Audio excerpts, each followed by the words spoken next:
Agreeing and disagreeing are a fundamental part of collaboration. Learning how to do it effectively without offending anyone gets more difficult when you're interacting across cultures. This video will provide you with a wide range of tools, phrases, frameworks, strategies, and tips to agree and disagree effectively across cultures. We'll start with agreeing. Agreeing with someone is generally a good feeling around the world, and as a non-native English speaker, you just need to learn useful phrases to do it effectively. There are many ways of expressing agreement. In this section, we will cover the most common expressions. Different ways to say I agree. Yes, that's right. That makes sense.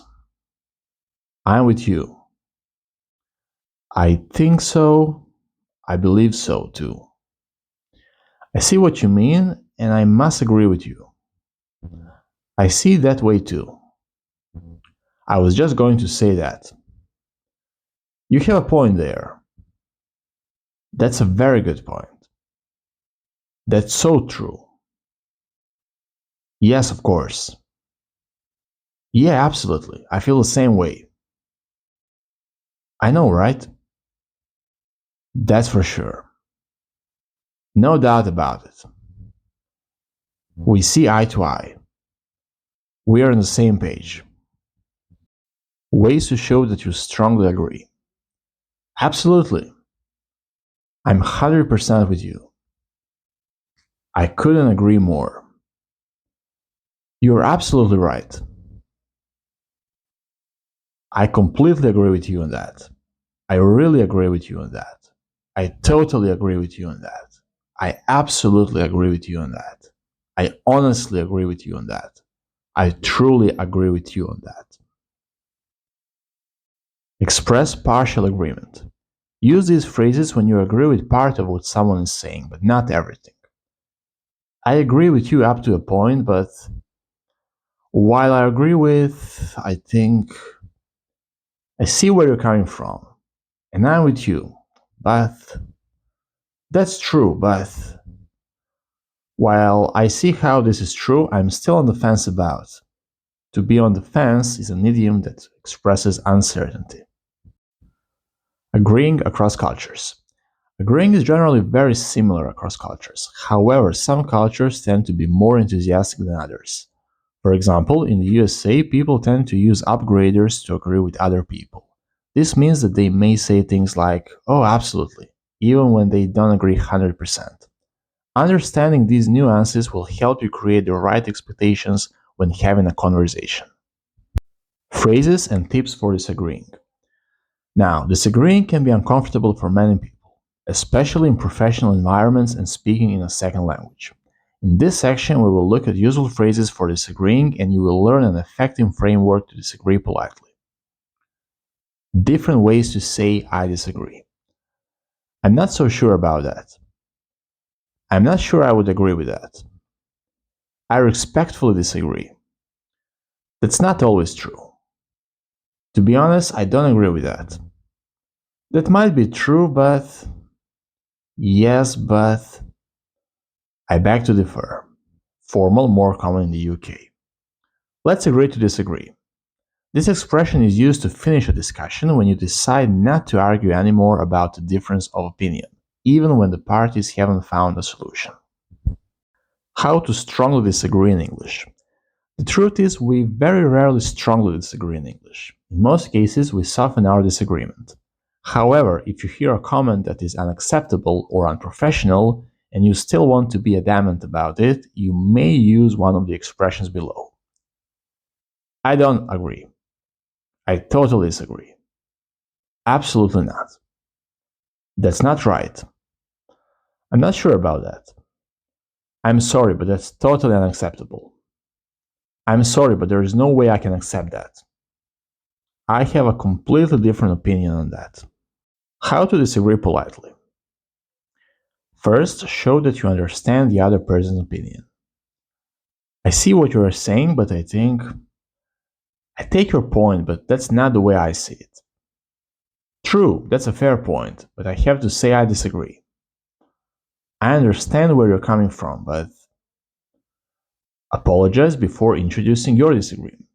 This doesn't mean that you should apologize for not agreeing with someone. It's simply a way in which we traditionally apologize politely in English.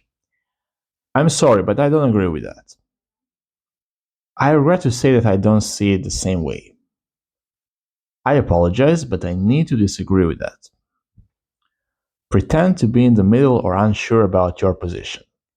Even when we fully disagree, pretending to be unsure or to partially disagree is a way to soften your disagreement and be polite. I'm not 100% sure I agree with you on. I'm not fully convinced. I don't know if I agree with that. Step number 2. Offer a solution. Offering alternatives shows that you are willing to reach an agreement and that you care about the conversation.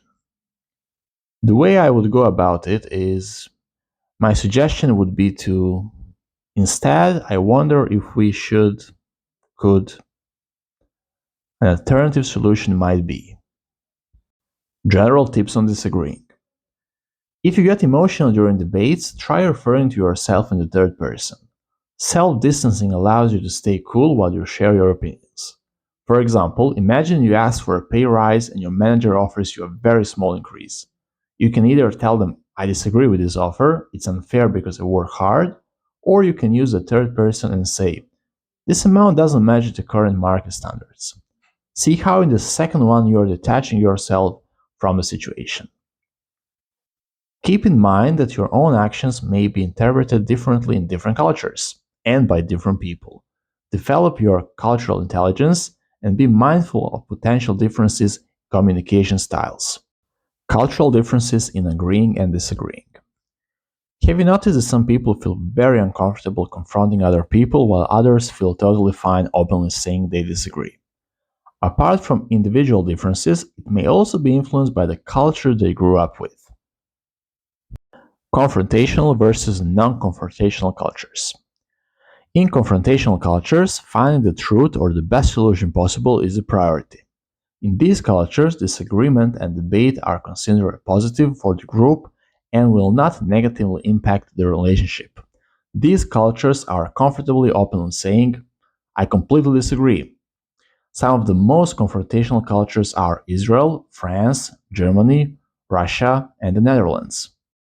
In other cultures, where confrontation is avoided, they prioritize group harmony.